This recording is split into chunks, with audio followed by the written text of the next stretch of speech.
qaylada iyo subaxan ka maqalnay ee mar xasdana wax cunug yar midha hooyadiis ay masquul u kicinayso iska oynayo kadibna xalay waxa igu soo xigtay in wiilkeerka habeenka weynta aan maqalnay in la dilaayo oo maama ee didiiso aabiis uu qabo waa gartay ay dishay oo ajo ku dhintay la yaabe arxankeeda isha kugu gubtaayo afka la dirirta hadal waxay tiraahdaa alqaad maxay hordhigay marka sheekadu waaba taas oo alqaad maxay hordhigay inta cunugaaga la dhihi lahaa adigu darbiyada u istaag ajiin u wareeji caano u gadgaas u shushu soo dhawaada saaxiibayaal muuqaalkaasi aad arkaysaan ee boqolaal qof ee Soomaalida guriga ay hortaagan yihiin runaantii dhacdo aad iyo aad u xanuun badan ayaa ka dhacday abwaanad Faadumo Sugulle ayaa dabcan daris la ahayd guriga ay dhacdaas ka dhacday iyada ayaana ka wareysanayna Faadumo soo dhawow bal marka koowaad qaabkee ayaa wax u dhaceen baashwa ma santa waa dhawahay horta baashiyo guriga aniga dad asxaab aan degan habeen dhaweyto xalamaan habeen hore oo wiilku dhimanayo baan meesha aniga gaari anaga wadano imaanay gurigiisa qaylada iyo subaxan ka maqalnay ee mar xasdana wax cunug yar midha hooyadiis ay masquul u kicinayso iska oynayo kadibna xalay waxa igu soo xigtay in wiilkeerka habeenka weynta aan maqalnay in la dilaayo oo maama ee didiiso aabiis uu qabo waa gartay ay dishay oo ajo ku dhintay waa gartay shala subaxna ayadoo ma ciido ogaaneenbo 5 saac way dugtaan waa gartay ayada iyo intee warqaday wax soo samaysteen baa la dhahay bay dugtay waa kaasoo kala dhaafay markii cunuga uu ooynayay ilaaha dariska baa soo bixin la dhahay waa gartay waxa la yiraahdaa cunuga maxaa ku dhacay waxay ku jawaabtaan cunugu uu jiran yahay shayaadiin buu qabaayo wadaada quraan saaraya wadaada 9 saac habeenimo dad quraan saaraya ma kuwa dhalmada aniga wax fahmi waayo waa gartay waxaan quraanka u diidaya saas uu qeynaa ilaa waa wiil la ceejinayaba ceejiya lagu dilo dhintay marka qofka ceejinayo waa eedadii uu aabihii qabo waa maamada aabiis uu qabo aabiisna ma joogo wiilka waa gartay ma qeyb Yurub uu jiraa baa marka mideeda kalaanka waxa ugu maqaale maamada ilmaha ay dhashay inuu markuu wiilka qayliyo uu dhahay eedo hay dirin uu ashaatay ilmeeda soo kacay hooyo iska dhaaf ee dhaayna ilaa qitaa wiilka ilaa waa gartay Soomaalida in badan oo badan habsugaaneedna ugu hadleen eedada haysa ay ka sameeyana jirto horta markood aan isweydiino eedadu maadaama ay mar walba ee hooyo ay tahay maxaa keeni kara ilmo yar ay waalid u tahay oo boos hooyo ay ugu jirto in ay disho ama ay rafaadayso ama ay dhibaatayso horta baashiyo waa su'aal meesha ku jirta taas Soomaalida waa iska dhib badan tahay waxayna dhahaan eedo hooyo ma noqoto waa gartay eedo hooyo ma noqoto taas waxay ula jeedaan cunuga maanta aniga cunugayga waxaan u sameeynayo wax walba aan u maraayo lagama yaabo inay u marto naagta aabiis qabo waa gartay ayagoo ka dhex arkayso naagta cunugaan dhashay waa ama ayada ka horeysay ama ayada ka dambeysay ama markaas bal la qabo waa gartay because waxay isleedahay because naagta ma gaarto naagta uma dhow dibka ciilka ay naagtu qabtay dibka ay marsiileed cunugaas aqalka waxba aan galabsan ku dayda waata asma fiicno ka cabsanaa waata maadaama ilmaha yarka hooyadii ay dhashay laga yaabaa inay dhimatay ama laga yaabaa inay dhul ka fog oo dheer ay jirto ama laga yaabaaba in aabihii ilmahaas dhal uu hooyadaas ka soo qaatay qofkii loo keenay muxuu ka mudnaa horta baashiyo si hadii loo fiiriyo waxaan dilaa cunug walba oo maanta dib loo geysto ama la dilo ama la ceejiyo ama la gubo waxa dhibkaas dhan u keenay aabiis waa gartay nimanka Soomaaliyeed 90% gabadha hadii furaan waxay ku xijiyaan laba mid waa gartay inay biilka ka goostaan inay ilmaha ka qaataan gabar Soomaaliyeed oo laga yaabo dadka Kenya kale lagu qabo oo ehel u joogan oo walaal u joogan oo waalid u joogan markuu ninkii furo biilka uu ka goosto guriga kay waa taqaanaa waa runta kira loo baahiya iskuul baa la rabaa nolol baa la rabaa gabadhii 5 cunug 6 cunug baa lagu furay waa gartay biilka waa laga goostay gabadhu ma jirkeeda ilmaha siinaysa waa maya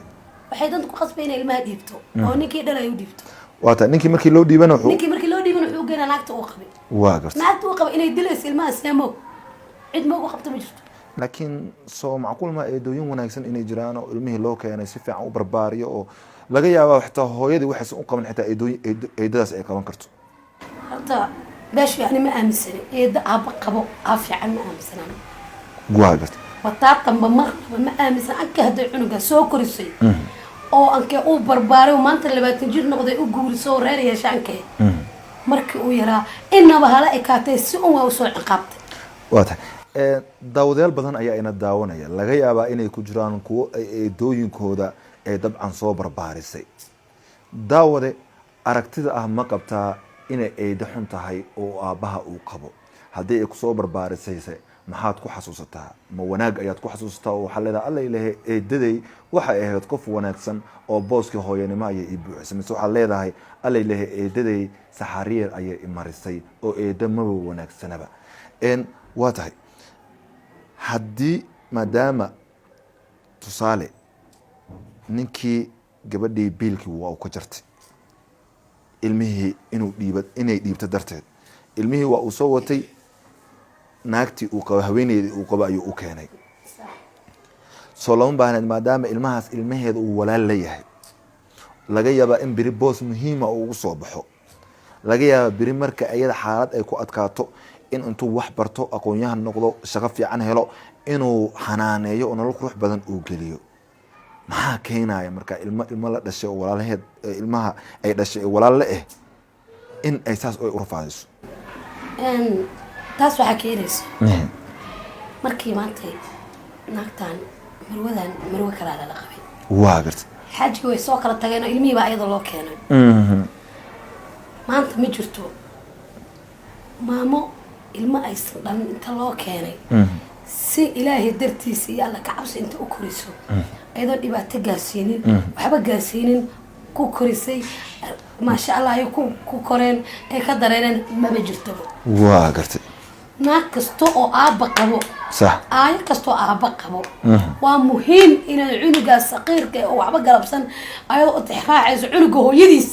baa la ila qabi jira ama la furay ayadoo u tixraacayso inay dhibaato gaarsiiso kuwa waxaaba jira intay mindi dab geliyaan sida ari la calaamadaynayo ilmaha yarka laakiin waxay ilowsan yihiin in maanta adduun ay taabarinaya aakhira tahay oo la xisaabinayo habeen ilaahay hortiis la taagan yahay oo qofna uu qof u doodaynin qofna qof uusan u difoosaynaynin qof walba camalkiisa iyo wuxuu geystay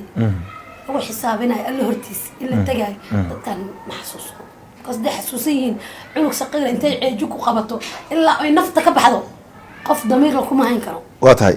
aabbahaas wiilkiisu waa uu waayey sidoo kale wiilka hooyadii dhashay wiilkeedu waa ay weysay waxaasoo dhanna waxaa sameynaya waa eedadii dabcan uu qabay aabbihii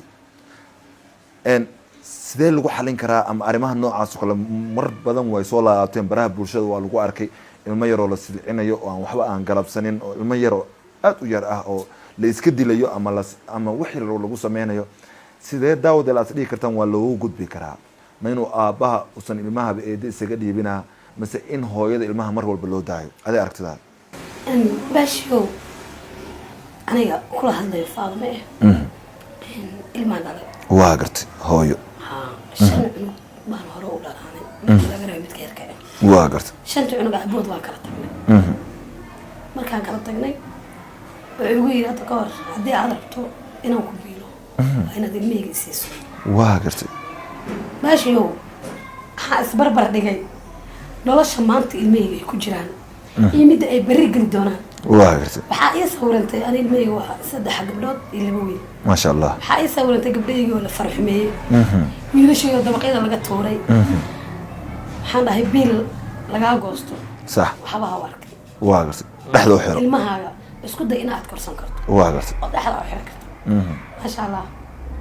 ani sokoraa qabaa waa xanuunsanahay karaa qabaa subaxii 6 damban waxaan duwaa youtube maqrib laga gaaro ada xud wata habeenkiina waxaan galaa aroos 2 saac habeenimo ilaa 10 saac habeenimo oo aad u buraanburtid maanta haddii aan siin lahaa ninka ilmaha dhalay eedo ilmahayga ma dhaafteen inay mutaan waa gartay berrina waxaa igu soo yeeri lahayd hooyadoo dayacday shalay hooyadood baa meesha yaalaa dhigtay waa sida hadda haysato waa sida hadda haysata hadda gabadha cunuga dhashay maantay laga yaabo aabihiisa inuu xoog uga qaatay eed badan ba hadda qof walbana uu leeyahay cunugaaga shalay adaa haysan waay adaa dayacay inay naag facaa ceejiso ama naag aabihiis qaba ay ceejiso adaa u sababaha intaas anoo ka cararayo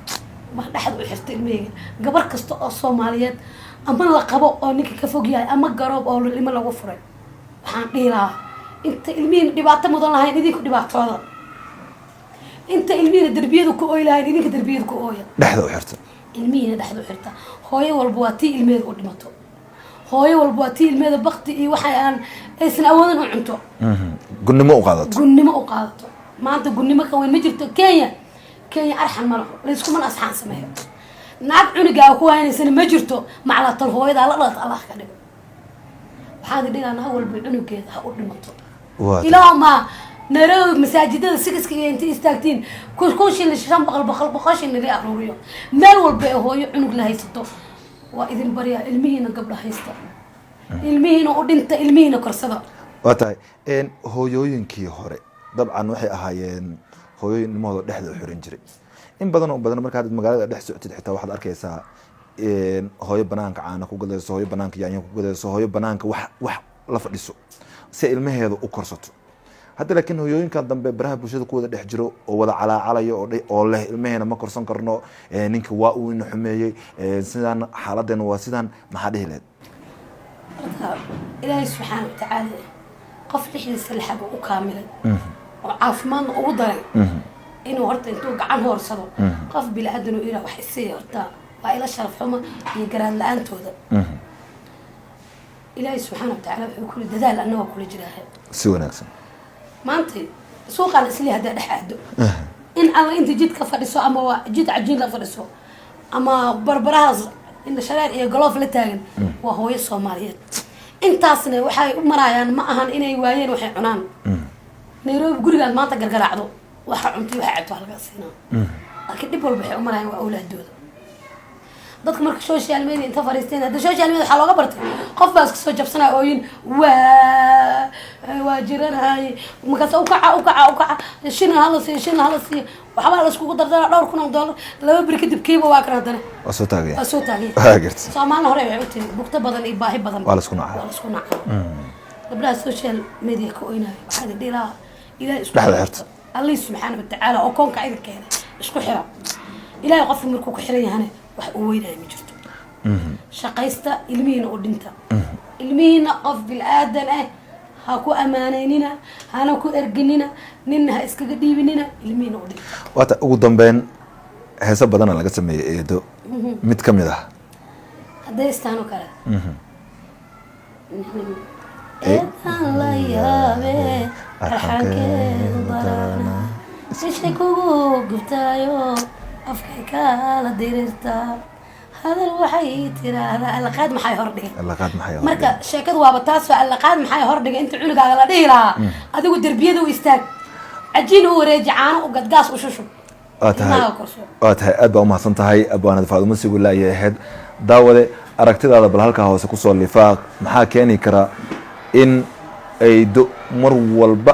laga soo sheegto oo la yiraahdo eeda ilma dishay eeda ilma silcisay eeda xabsigaas la geeyay ilma ay dhibaato gaarsiisay ilmaheeda la dhashay dabcan waa ilmaheeda la dhashay oo kale maxaa keeni kara ayaa isleedahay haddii adiga eeda ku soo korisay maxaad